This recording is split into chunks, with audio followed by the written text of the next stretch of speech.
الحمد لله الحمد لله وكفى وسلام على عباده الذين اصطفى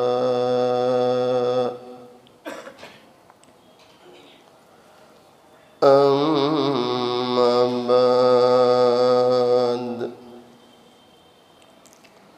فأعوذ بالله من الشيطان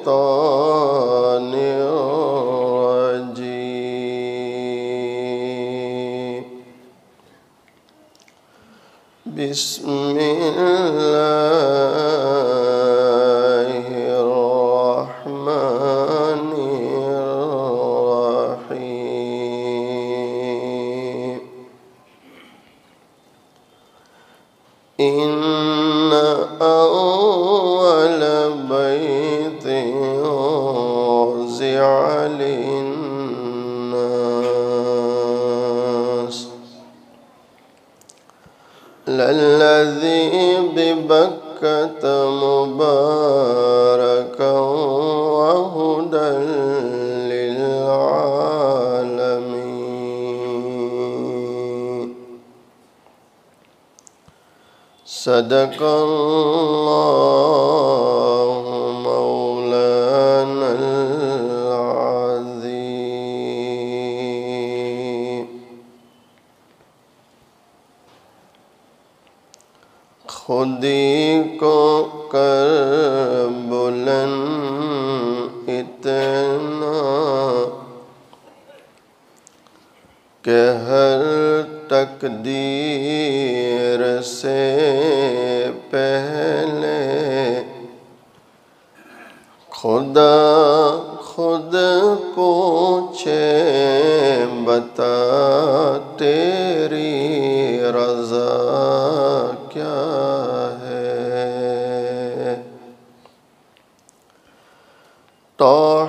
توحید تو یہ ہے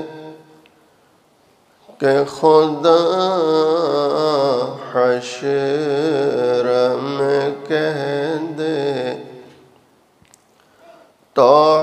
توحید تو یہ ہے کہ خدا حشر میں کہہ دے یہ بندہ دو عالم سے خفا میرے لیے ہے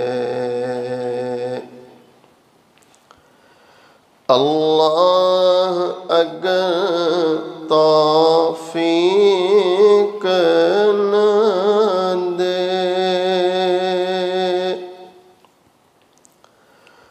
اللہ اگر توفیق نہ دے انسان کے بس کی بات نہیں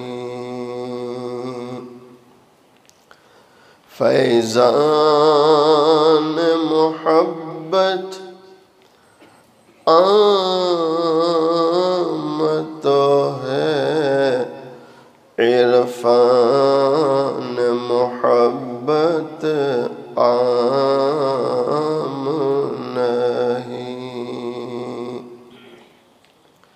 ایک مرتبہ محبت کے ساتھ درود شریف پڑھ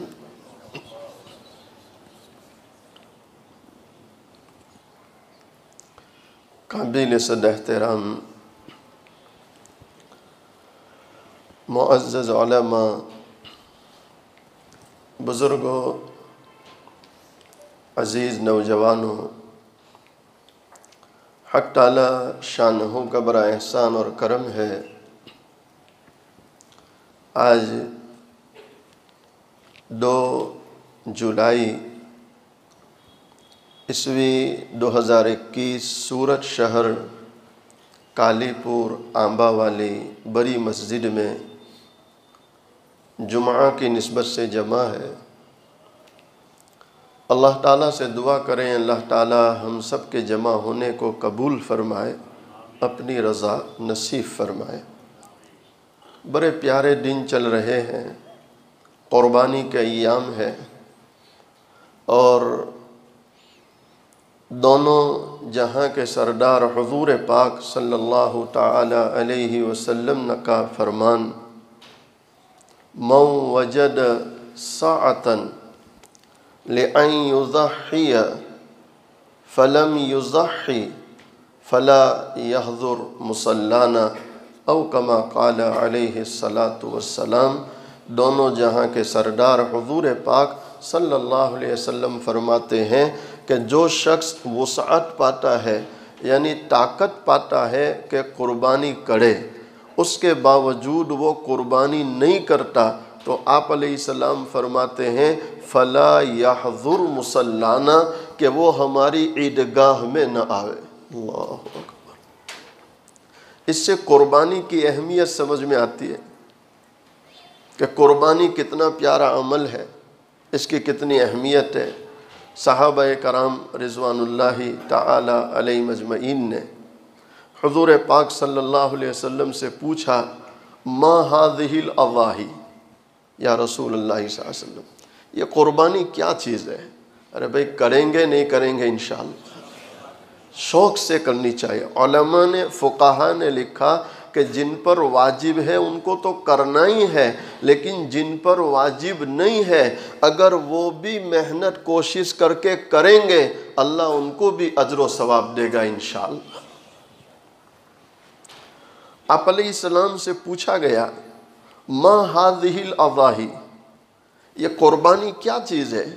آپ علیہ السلام نے فرمایا سنت ابیکم ابراہیم، سنت ابیکم ابراہیم، یہ تمہارے والد ابراہیم علیہ السلام کی سنت ہے، تمہارے والد ابراہیم علیہ السلام کی سنت ہے۔ آپ علیہ السلام سے پوچھا جا رہا فما لنا یا رسول اللہ صلی اللہ علیہ وسلم، اس قربانی کے کرنے پر ہمیں کیا ملے گا، کیا ملتا ہے؟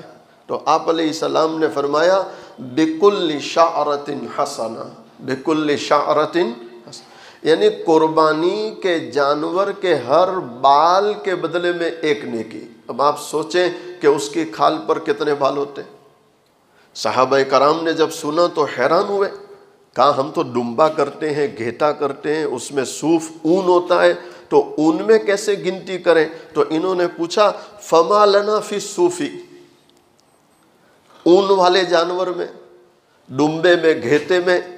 آپ علیہ السلام نے فرمایا کہ اون والے جانور میں بھی، یعنی صوف والے جانور میں بھی بِكُلِّ شَعْرَةٍ حَسَنَةٍ، کہ اس کے ہر باریک باریک بال کے بدلے میں اللہ کیا دے گا؟ بولو، ایک نیکی دے گا۔ ابراہیم علیہ السلام کی پوری زندگی اٹھاوے، اللہ اکبر، پوری زندگی قربانیوں سے بھری، اور ان دنوں میں انہی قربانیوں کا تذکرہ ہوتا ہے۔ اچھا، جو جتنا بڑا ہوتا ہے اس کی اتنی بڑی قربانی لی جاتی ہے، جو جتنا بڑا ہوتا ہے۔ جیسے سونا، سونے کو جب آگ میں پگھالا جائے تو اس سے بہترین زیورات تیار ہوتے ہیں، اور قیمتی زیورات تیار ہوتے ہیں، حسینہ کے گلے کے وہ ہار بنتے ہیں جب اس کو آگ میں پگھلایا جائے۔ مشائخ لکھتے ہیں کہ ابراہیم اللہ کے خلیل ہے، اللہ کے دوست ہے، تو اللہ قربانی بھی اس طرح لے رہا ہے۔ ہم لوگ چھوٹے ہیں، کمزور ہیں، گنہگار ہیں، ہمیں تو اللہ سے یہ دعا کرنی چاہیے کہ اے اللہ دنیا میں بھی عافیت عطا کر اور مرنے کے بعد بھی عافیت۔ ہم امتحان کے لائق، بولو، ہم امتحان کے لائق نہیں ہیں۔ علامہ اقبال کی ایک دعا بہت پیاری، اللہ اکبر، مجھے وہ دعا بڑی مؤثر اور اثر کرنے والی محسوس ہوئی۔ اس دعا کو آپ سنیں جو علامہ اقبال کی دعا ہے، اللہ اکبر۔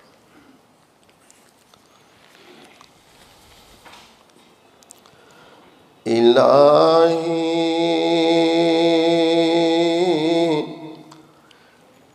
تو غنی از ہر دو عالم من فقیر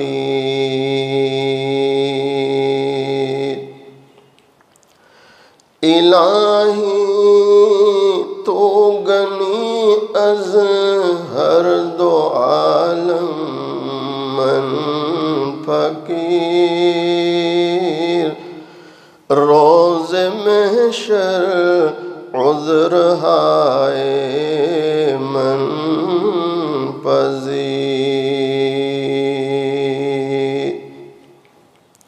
علامہ اقبال رحمۃ اللہ سے دعا مانگتے ہیں، اے رب العالمین تو دونوں جہاں سے بے نیاز ہے، دونوں جہاں سے تو بے نیاز، اے اللہ میں تیرے در کا بھکھاڑی، تیرے در کا فقیر ہوں، اے اللہ تجھ سے التجا کرتا ہوں کہ قیامت والے دن تو میری فریاد کو سنیے گا اور مجھ پر رحم کیجیے گا۔ روز محشر عذر ہائے من پذیر، روز محشر عذر ہائے من پذیر، گر تمہیں بھی حساباً ناگزیر، گر تمہیں بینی حساباً ناگزیر، از نگاہ مصطفیٰ پنہا بگیر۔ اللہ اکبر۔ علامہ اقبال رحمۃ اللہ عرض کرتے ہیں، اے باری تعالی قیامت والے دن اگر میرا حساب کتاب لینا ضروری ہے، یعنی میں درخواست تو یہ کرتا ہوں کہ اس دن میرا حساب نہ لیا جائے، بغیر حساب کتاب کے جنت میں داخل کر دیا جاؤں، لیکن تاہم اس دن اگر میرا حساب کتاب لینا ضروری ہے اور تو یہ چاہتا ہے کہ نہیں حساب لینا ہی ہے، تو کتنی پیاری دعا کر رہے ہیں، اللہ اکبر، اج نگاہ مصطفیٰ پنہا بگیر، کہ اے رب العالمین اس دن اگر تو میرا حساب لینے پر آئے تو حضور پاک صلی اللہ علیہ وسلم کے سامنے میرا حساب نہ لینا۔ اللہ اکبر، حساب۔ ایک بہت بڑا اللہ کے ولی سال ہا سال مدینہ جا رہے ہیں، دعا کیجیے اللہ ہمیں بار بار حاضری نصیب فرمائے، سال ہا سال جا رہے ہیں، لیکن جب بھی جاتے پیچھے اصحاب صفہ کے چبوترے پر بیٹھ جاتے، وہیں بیٹھ کر درود پڑھ رہے ہیں، سلام پڑھ رہے ہیں، آگے جالی مبارک کی طرف نہیں جاتے سامنے۔ ایک دن کسی نے کہا حضرت اللہ ہر سال بلاتا ہے آپ کو، آپ ہر سال آتے ہیں، تقریباً پچھلے 40 سال سے ہم آپ کو دیکھ رہے ہیں کہ آپ مسلسل آ رہے ہیں۔ کتنے سالوں سے؟ 40 سال مسلسل آ رہے ہیں۔ یہ بھی سعادت کی بات ہے، این سعادت بزور بازوئے نیس تا نہ بخشت خدائے بخشندہ، کہ یہ سعادتیں، یہ خوشبختی اللہ کے دینے سے ملتی ہے، وہ نہ دے تو مل سکتی نہیں۔ کہا حضرت آپ تو ہر سال آتے، تو آپ جالی مبارک کی طرف آگے کی طرف کیوں نہیں جاتے؟ آپ علیہ السلام کے سامنے اپنا چہرہ کیوں نہیں کرتے؟ کیوں پیچھے بیٹھ جاتے؟ تو کتنا پیارا جواب ہے، اللہ اکبر۔ آپ کا جواب تھا یہ چہرہ اس قابل نہیں ہے کہ محبوب دو عالم صلی اللہ علیہ وسلم کے سامنے کیا جائے۔ شرم آتی کہ یہ گناہوں والا چہرہ سامنے لے کر کیسے جاؤں۔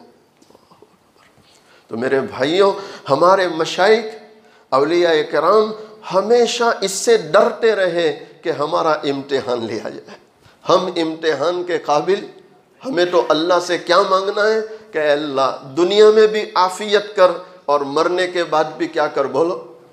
میں نے ابھی ساتھیوں سے کہا کہ اللہ کا شکر ہے میں پچھلے کئی دنوں سے ہر فرض نماز کے بعد اہتمام سے یہ دعا مانگتا ہوں کہ اے اللہ گمراہ کر دینے والے فتنوں اور فتنوں سے حفاظت کر۔ نہیں ضروری ہے کہ نہیں؟ فتنوں کا دور ہے اور کہاں کہاں سے فتنے آ رہے سمجھ میں نہیں آتا۔ بعض لوگ ایسے ہوتے ہیں کہ آپ تو چاہتے ہیں کہ نیوٹرل رہے، آپ کسی فتنے میں ملوث ہونا نہیں چاہتے، لیکن بعضوں کی طبیعت ایسی ہوتی ہے کہ کہیں سے بھی گھما کر آپ کو بھی شامل کر لیتے ہیں۔ ایسے ماحول میں، ایسے حالات میں ضروری ہے کہ اللہ سے مانگا جائے کہ اے اللہ گمراہ کر دینے والے فتنوں اور فتنوں سے حفاظت کر۔ تو عافیت بھی مانگنی ہے اور فتنوں سے حفاظت مانگنی۔ علماء لکھتے ہیں ابراہیم علیہ السلام پروردگار عالم بتانا چاہتے تھے وہ پہلا گھر جو رب العالمین نے تمام جہاں والوں کے لیے بنایا۔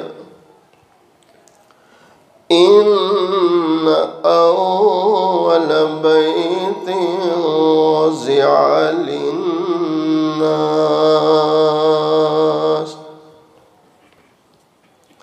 سب سے پہلا گھر جو رب العالمین نے تمام جہان والوں کے لیے بنایا، للذی ببکۃ مبارکا وہدی للعالمین،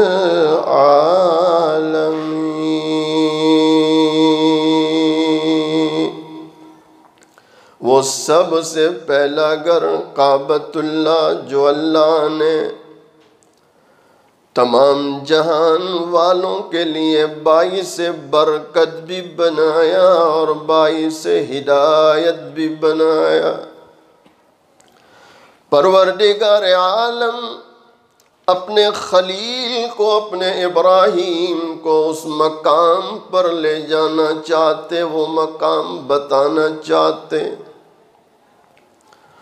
جب اللہ اپنے خلیل کو اس مقام پر لے جانے کا ارادہ کرتے ہیں، وہاں ایک ٹیلے کی شکل ہے، باقاعدہ کعبۃ اللہ بنا ہوا بھی نہیں۔ پروردگار عالم کی طرف سے حکم ملتا، ابراہیم اپنی چہیتی بیوی ماں ہاجرہ اور دودھ پینے والا بچہ اسماعیل کو لے کر اس لکودک میدان میں جانا ہے۔ ابراہیم علیہ السلام جیسے ہی جبرائیل امین براق لے کر آتے ہیں، اپنی بیوی بچے کو لے کر اس پر سوار ہو جاتے ہیں۔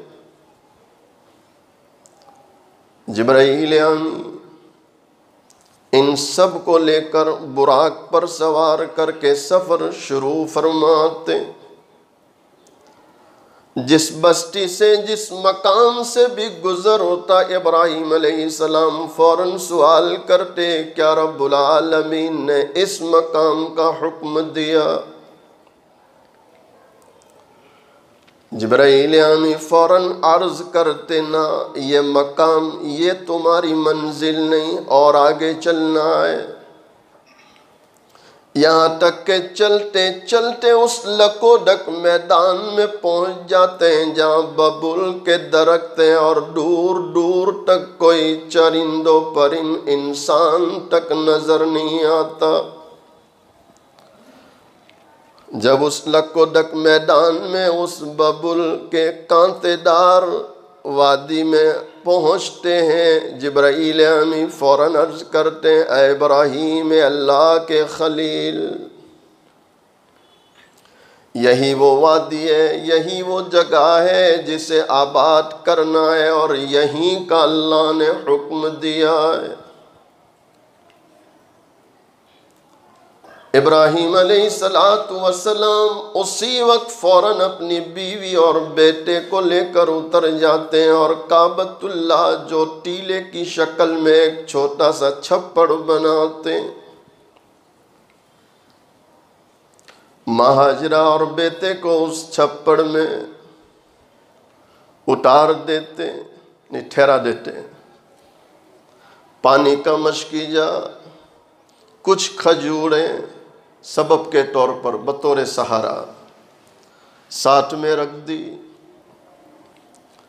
جب ابراہیم علیہ السلام نے دیکھا انہیں اطمینان ہو گیا، سکون ہو گیا، اب وہاں سے چلنا شروع کرتے۔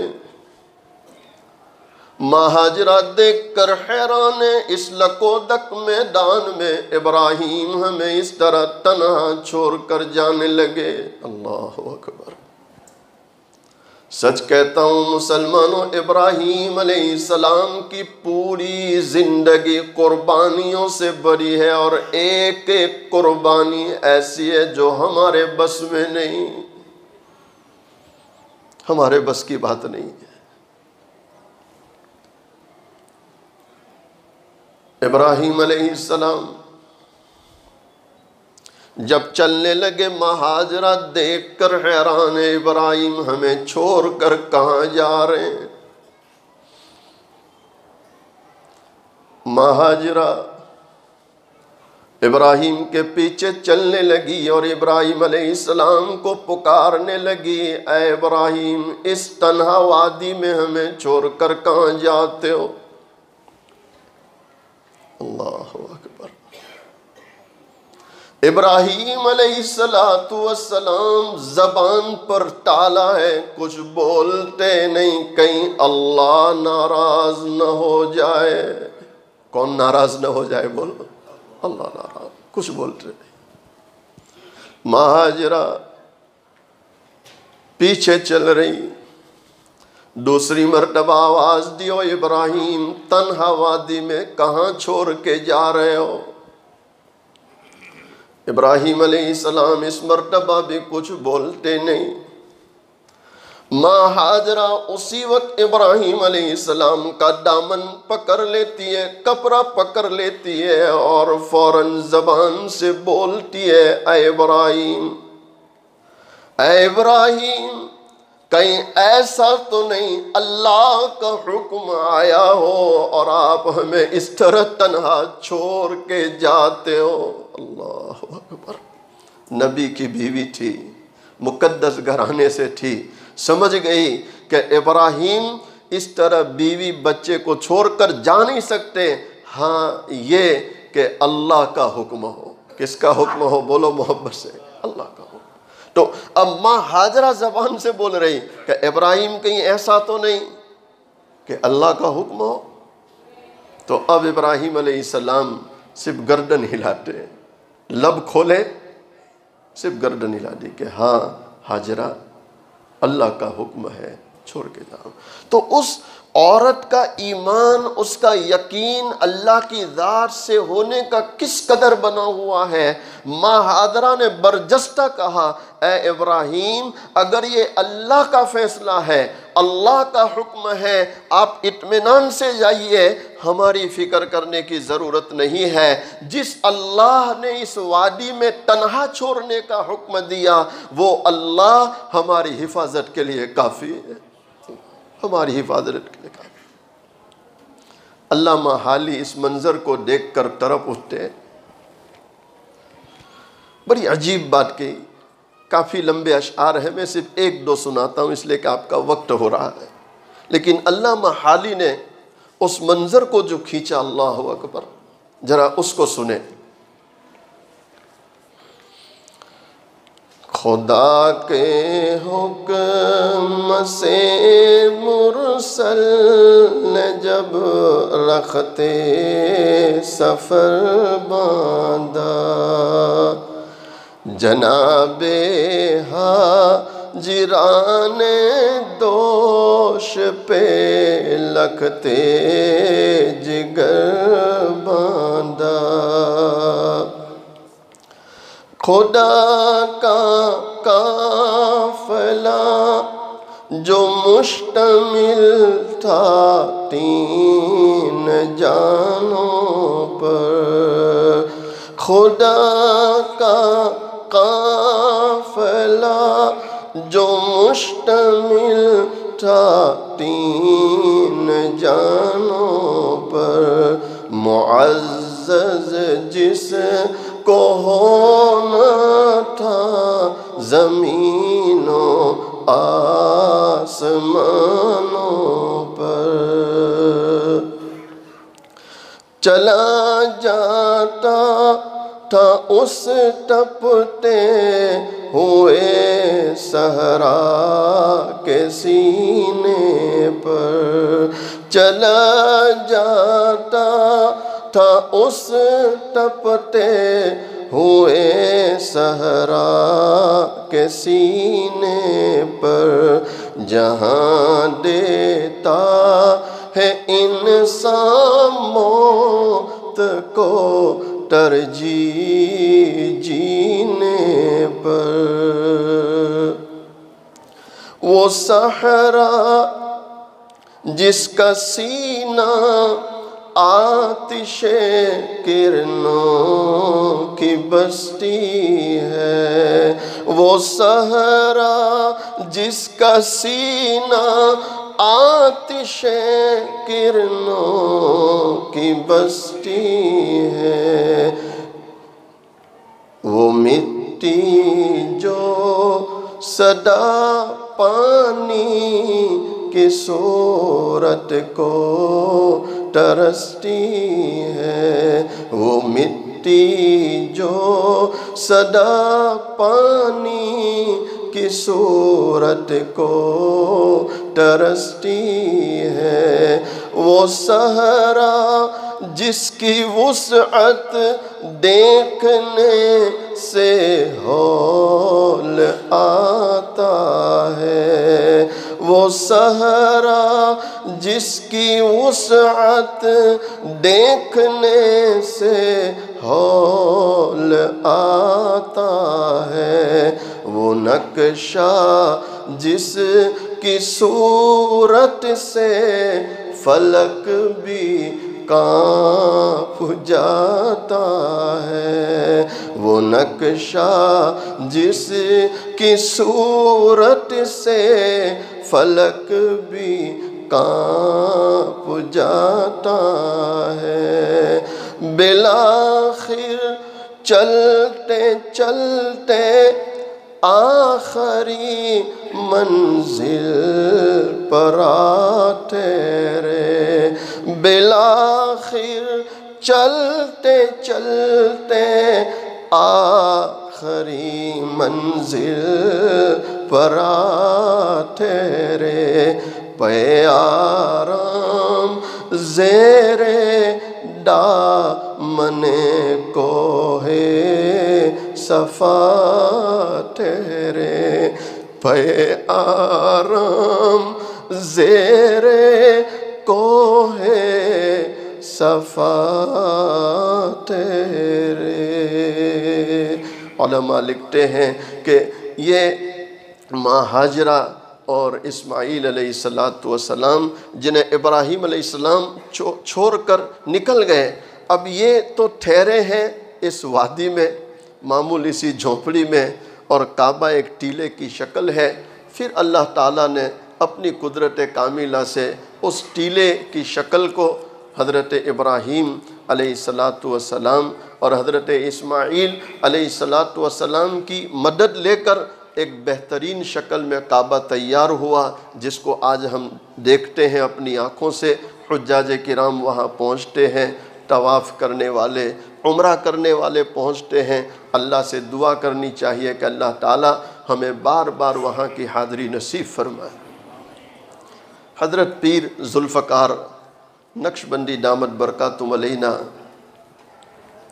اپنے مواعظ میں لکھتے ہیں کہ کیسی پیاری جگہ ہے، اللہ اکبر۔ حضرت فرماتے ہیں کہ ہمارے شیخ مستجاب الدعوات تھے، حضرت شیخ غلام حبیب رحمۃ اللہ علیہ، اللہ نے ان کو وہ مقام دیا تھا کہ جب بھی ہاتھ اٹھاتے تھے اللہ اٹھے ہوئے ہاتھوں کو رد نہیں کرتے تھے، رد نہیں کرتے تھے۔ اللہ اکبر۔ حضرت فرماتے ہیں شیخ غلام حبیب رحمۃ اللہ حج کو گئے، اور وہ عرب کی غربت کا زمانہ، عرب غریب ہے، ابھی ان کے زمینوں سے خزانے نہیں نکلے اور ابھی ان کے پہاڑ سونے کے نہیں بنے، غربت کا زمانہ۔ ایک عربی کا چھوٹا بچہ شیخ غلام حبیب رحمۃ اللہ کے خیمے میں آتا، کھیلتا، پھر چلا جاتا۔ حضرت فرماتے ہیں کہ کچھ پھل ہم ان کو کھلا دیتے، پانی پلا دیتے، کبھی چاکلیٹ دے دیتے، بچہ مانوس ہو گیا تو روزانہ ہمارے خیمے میں آتا ہے۔ جب حج سے فارغ ہو گئے اور جانے لگے ہم لوگ تو ہم نے اس بچے کو گود میں بٹھایا۔ حضرت شیخ غلام حبیب رحمۃ اللہ فرماتے ہیں اس بچے کو ہم نے گود میں بٹھایا، کہا بیٹا اب تو ہم جا رہے ہیں، آپ ہمارے ساتھ چلو گے؟ کس کو کہہ رہے ہیں؟ عرب کے چھوٹے سے، ہم جا رہے ہیں آپ چلو گے؟ تو چھوٹا بچہ پوچھ رہا میں وہاں آؤں تو کیا ملے گا؟ کہ بیٹا کھلونے دیں گے، چاکلیٹ دیں گے، پھل فروٹ کھلائیں گے اور اچھے کپڑے دلائیں گے۔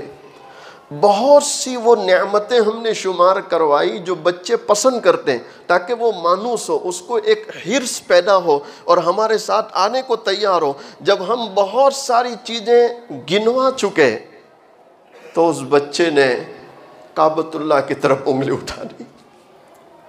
کس کی طرف انگلی اٹھا دی؟ اور کعبہ کی طرف انگلی اٹھا کر وہ بچہ، حضرت شیخ غلام حبیب رحمۃ اللہ فرماتے ہیں کہ کعبہ کی طرف انگلی اٹھا کر وہ بچہ مجھے پوچھ رہا ہے کہ حضرت آپ جہاں لے جانا چاہتے ہیں وہاں یہ کعبہ ملے گا؟ یہ کعبہ ملے گا؟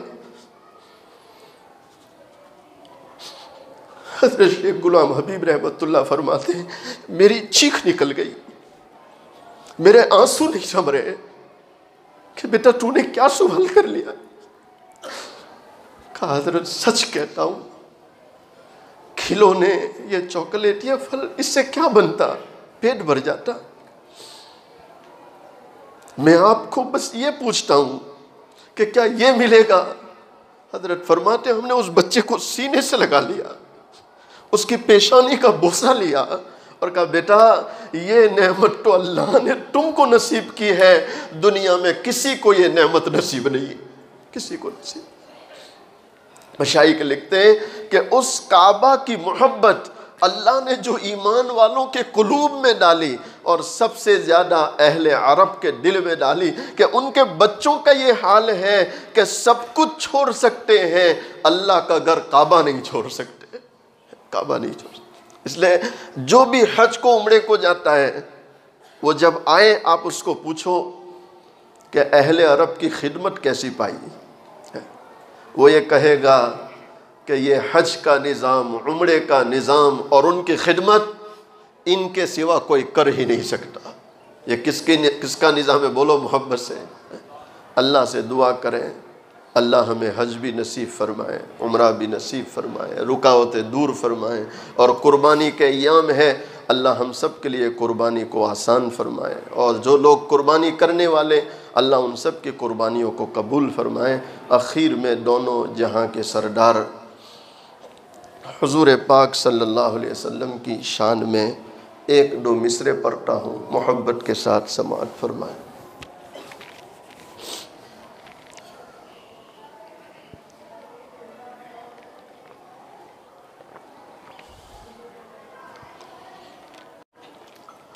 مصطفیٰ شان رحم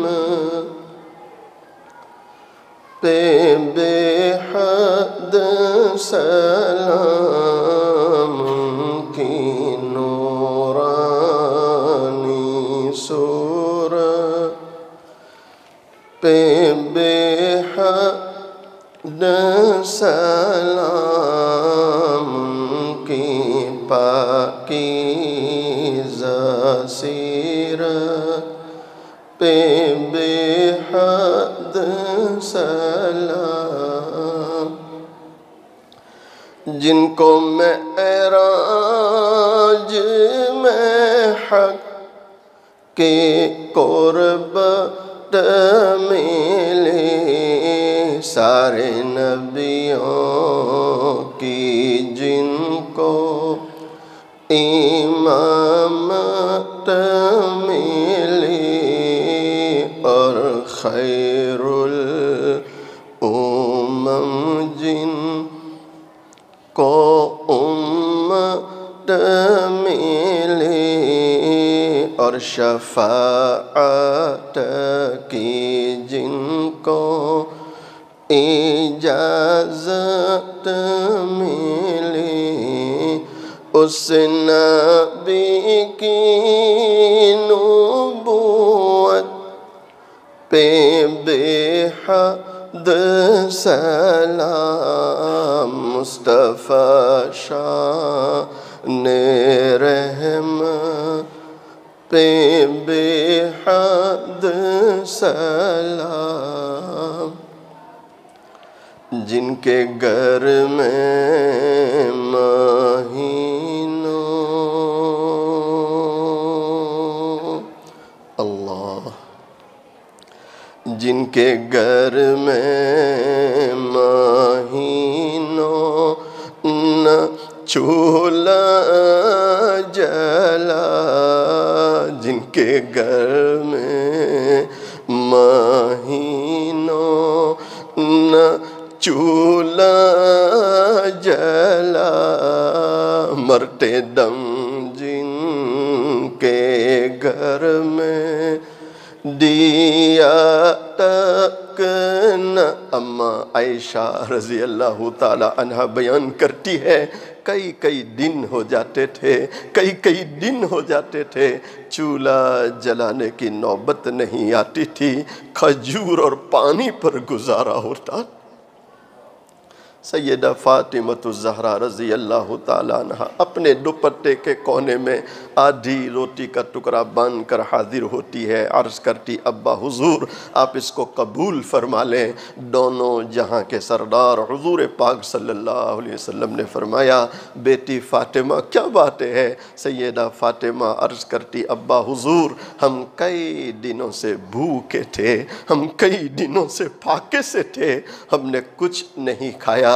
حضرت علی رضی اللہ تعالیٰ عنہ کچھ کما کر لائے، میں نے 5 روٹیاں پکائی، 1 روٹی میں نے حضرت حسن رضی اللہ تعالیٰ عنہ کو کھلائی، دوسری روٹی میں نے حضرت حسین رضی اللہ تعالیٰ عنہ کو کھلائی، تیسری روٹی میں نے حضرت علی رضی اللہ تعالیٰ عنہ کو کھلائی۔ اسی میں ایک سائل اللہ کے نام پر سوال کرتے ہوئے دروازے پر آیا، بنام خدا وہ بھیک مانگ رہا تھا، مجھے رحم آ گیا، مجھے ترس آ گیا، 4تھی روٹی میں نے اس بھیک مانگنے والے کو کھلا دی، 5ویں روٹی میرے حصے کی رہ گئی تھی، میں اسے کھا رہی تھی، آدھی روٹی میں نے کھائی، اچانک مجھے آپ کا خیال آ گیا کہ فاطمہ تو اپنے گھر میں بیٹھ کے روٹی کھا رہی ہے، پتہ نہیں تیرے والد پر کیا گزرتی ہوگی۔ ہائے مسلمانوں، دونوں جہاں کے سردار حضور پاک صلی اللہ علیہ وسلم اس روٹی سے ایک لقمہ توڑتے ہیں، اپنے منہ میں رکھتے ہیں، اس کے بعد فرماتے ہیں بیٹی فاطمہ قسم ہے اس ذات کی جس کے قبضے میں تیرے والد کی جان ہے، آج 3 دن ہو گئے تیرے والد نے ایک لقمہ اپنے منہ میں نہیں رکھا۔ جن کے گھر میں مہینوں